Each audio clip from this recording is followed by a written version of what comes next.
Programme यादियुनि जे सफ़र में असांखे यादि कयो ॻोठ बहाड़े खां भोॼी खीमाणी।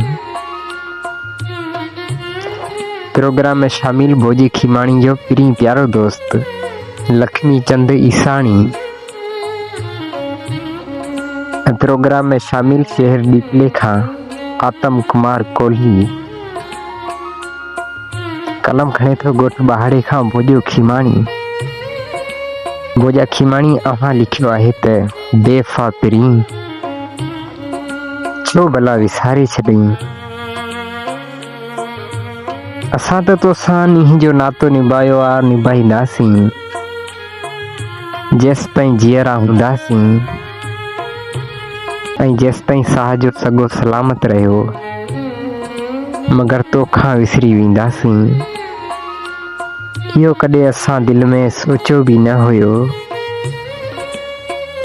इएं जे तोखे छॾिणो हुयो त प्यार न करीं हा। एॾो प्यार ॾेई, एॾी मोहबत ॾेई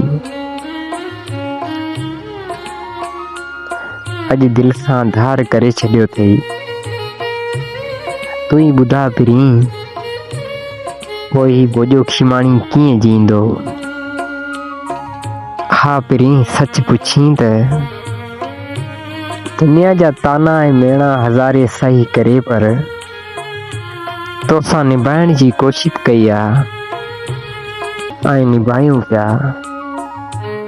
बसि जॾहिं ही दुनिया छॾे वञूं त पोइ भले म्यारू ॾिजा, पर जेसि ताईं ज़िंदा आहियां तेसि ताईं ही भोॼो खीमाणी कॾहिं बि तोखे कोन विसारींदो। हा मगर इएं न थिए जो तूं मौसम वांगुरु मटिजी वञी। चवंदा आहिनि त माण्हू मौसम वांगुरु मटिजी वेंदा आहिनि। मुंहिंजी सची चाहत, मुंहिंजी सची मोहबत खे विसारे छॾईं ऐं ईअं रणनि में रोले न छॾी हा। हा मुंहिंजा पिरीं असीं तुंहिंजे सहारे जियूं पिया। हिन जग में जीअण ऐं खिलण जो को बि जवाज़ नाहे। सिर्फ़ तुंहिंजी मोहबत ऐं तुंहिंजो प्यार आहे जंहिंजे सहारे आउं जियां पियो।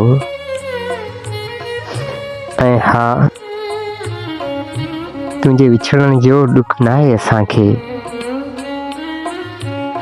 हा महबूब साईं तूं जॾहिं यादि ईंदो आहीं तॾहिं अरमान थींदो आहे साईं। हा तॾहिं अरमान थींदो आहे। मटे